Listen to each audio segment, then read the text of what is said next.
for up to 12% damage, additional damage for the team. It's like a mini focusing mark. Emblems of Indie Home though show that it's full movement speed, agility, and Wilderness Blessing for Edok. He's playing full utility, whereas for Witty, he's always been more frontline heavy, going with the firmness for the extra bit of survivability. But the thrill on 3 members, they want to have that early game damage. With 3 agilities on the side of RRQ, it's going to be an early game skirmish. It's only a matter of when. With Skylar having the weapon mastery, waiting for a kill. Whoa. Good shove over. It's not the ejector threat. And for TLID, it's really just all about getting the Natan to a comfortable spot. It's not really the best of matchups against the Beatrix, so playing it safe is okay, as long as they go for the control over the neutral objective. We talked about the Akai, right, as the disengage tool against the Jawhead, but then you see Witty in the Tigreal. Not one of his best heroes, of course, we haven't seen it that much. Yep. But we talk about the Sacred Hammer, right, that can really knock back the enemies from RRQ. Is that also a disengage tool to really just counter the Jawhead approaching? In theory, that Unstoppable Force can't really be stopped like that, but, you know, if he gets a pushback, he might be in danger of being picked up himself. Look at this though, control for Team Liquid, but RRQ are ready to contest. Good shove from Witty. Good ejector! Fabian be locked down now, Demonic Force, oh, the shots, Edok is the one who gets him with the Spark Missiles! Tyrant first blood, there you have it. Rins, Crimson Beacon to the front, forcing Witty to flicker out. Fabian had thrown it through the Sharks, and he was stuck in the Turtle Pit. RRQ, Ooh. they get that early game going. Iron Chicky, it's not gonna go for the kill. Darren has a level advantage. He's trying to bully Iran, beat him up here while he has the advantage. Going for a bit of a play here. Uh-oh. Iran might be forced to use the Raging Sandstorm. Darren doesn't want to go for the dive. He's had enough. He got the dub. Witty, though, pressured by Rins and Skylar with the Beatrix. How is he gonna fare in this lane, Arashi? In the lane, I think for Beatrix, it's about getting some poke in with the Renner, clearing the lane and rotating. And we've seen Edok. This be a big problem here for Team Liquid ID. If they're just waiting around, Edok doesn't really have to commit to really do damage with the smart missiles. He can just walk around and have that extra shield, and he'll just win the trade by default. But I think it's going to be a long wait till the next neutral objective here for both teams. So I got confirmation. Witty, this is the first time ever that we've seen a Tigreal pick from Witty. A debut pick, you would say, for Witty in the grand finals. Oof. Is that a card up his sleeve? Is it desperate times with desperate measures? Edok though, whoa! Real world equation and the speed of Alpha. Ran walking forward. Edok, it got reload. Raging Sandstorm to take him down. Now with Lancer Flare, Tyrant moving forward. Crimson Beacon. No Spear of Alpha means you're dead. Alpha down. Iran in the back. Heskin. Run!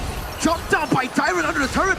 Witty getting the shove, but there is no way that they can go for any kills. There's no one alive to do so. Aran forced back RRQ with an early game win. They know they have the Phobias. They know the longer the game goes, the fight goes rather, the Iron is just gonna pop off, dude. As long as it's a front to back, as long as Team Liquid ID are kind of corralled together for safety, it's fine. But look at Witty though. Whoa! Oh, with the shove back again. Aran into the front. Whoa! Good knockup with the Fabian Spear of Alpha. Rins, no Crimson Beacon. Big resources spent earlier. Fabian, no Spear of Alpha. Tango, they want to Aran fight this walking Aran. out, Raging Sandstorm out of 2. Retreat on point from Fabian. Gets out. Deadly Cash from Sutsujin will not find them. Great trade there. Iran sacrificing himself to get the turtle, and Diamond actually comes in to try and TLID's jungle, they have control over this, and Witty getting tossed upon. That's the ejector for you. Whenever you're in these bushes, opening up is always scary. There's a lot of abilities that could just mimic the movements of TLID, and they can jump into the backline of TLID as well. Talking about the Phobius jump, and then Edok with the Unstoppable Force. Does this mean the only tool that can keep them in place is the particular ult? it might actually, maybe the Real Manipulation and the Raging Sandstorm, those two, this can all be comboed together in theory. So RRQ for sure needs to be a bit more careful. Not for now. I mean, RRQ with this control, they can use the Jawhead even more efficiently. But look at this dive though. Very aggressive on the Sutsujin. Aran also walking up concussive blast. Ready, Sutsujin will be taking down Fabian. Dead will be traded back. Dyron, Rins is the guy Dyron has given the kill over to. At this point, man, Darren is just absolute menace, but Ooh, implosion from Witty. A shove. Skylar, no Purify on the Beatrix. And that's why they picked the Tigreal. They know Skylar will be vulnerable. This is a very good kill that also cements the lead up top. They get the turret going. Room ablation, Witty looking for an implosion. Raging Sandstorm combo with the implosion. 2 members, but Rins. oh! Onto the back, Aaron Shiki disappears. It's a shot over, trying to find them. Yehezkiel still gets out, but it's a big win for the Kings of Kings. Dude, RRQ, they're just getting so much more value due to the clumping nature of Team Liquid ID. They've been trying to corral together for safety, but it's really working against them, especially when Dairon is just so out of control, dude. 3-1 and 4, getting shut down there, but having so much pressure. Compare his impact here to Aran. All Aran has been able to do is zone people away and get big crowd control AoEs.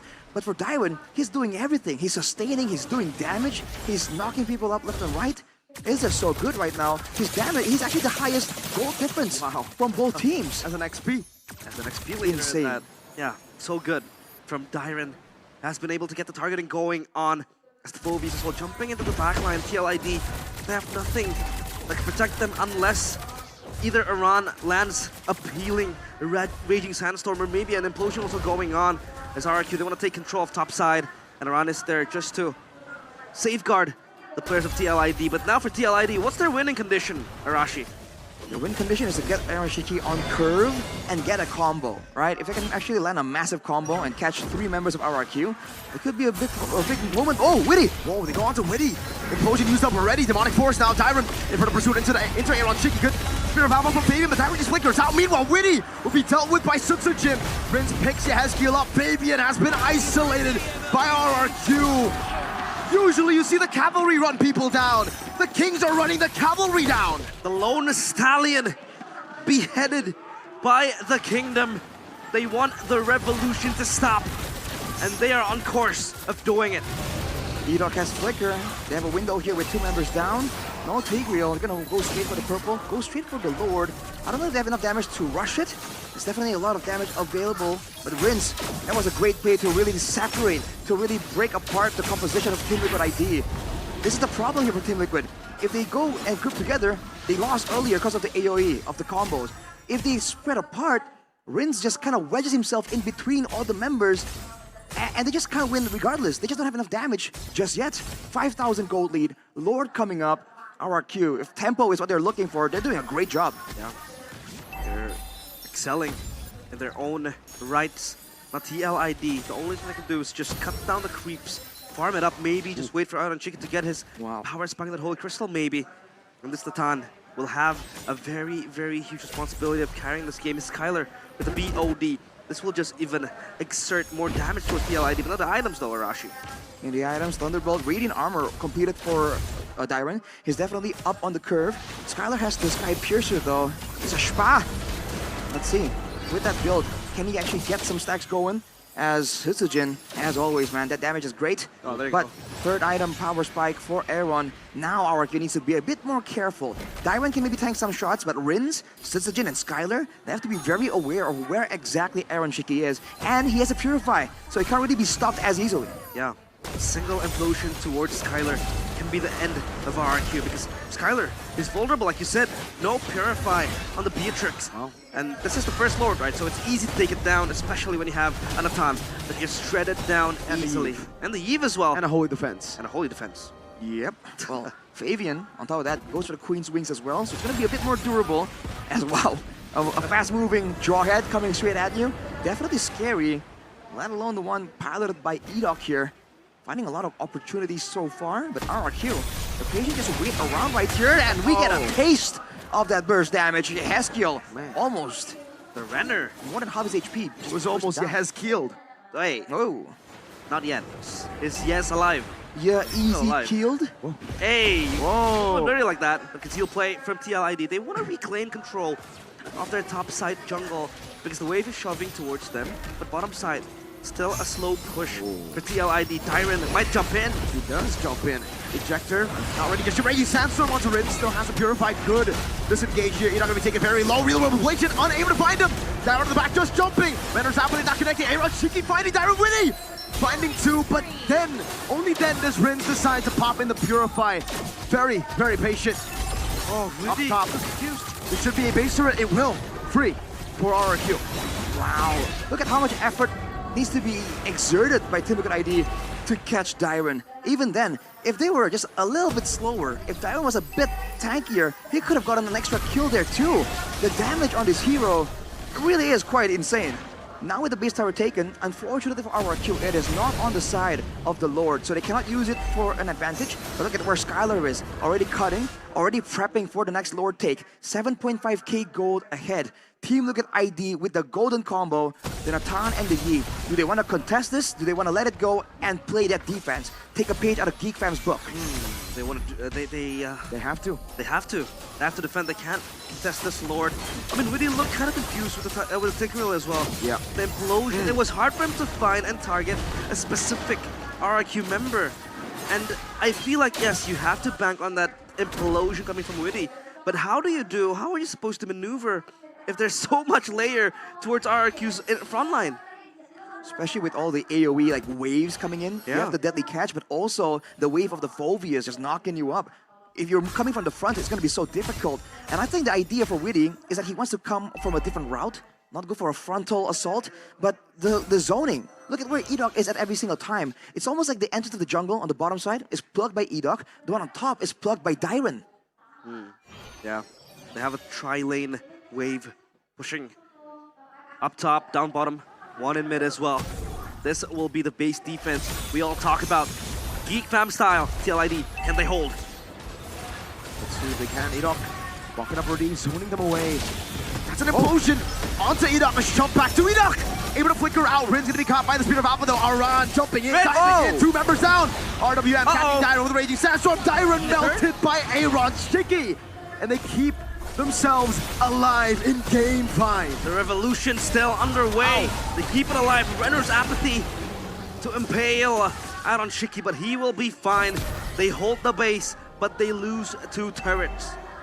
Very similar gold lead still, so all things considered, not a massive swing just yet for Team Liquid, but these are the moments where they can find some more turrets, more farm in the jungles, maybe even another pickup if really can get close enough. There is a flicker available and Skylar has no Purify, so now he needs to really respect it without the frontliners available, without Edok and Dairon around to just tank some of that. Whoa! Oh my goodness, what happened to a run?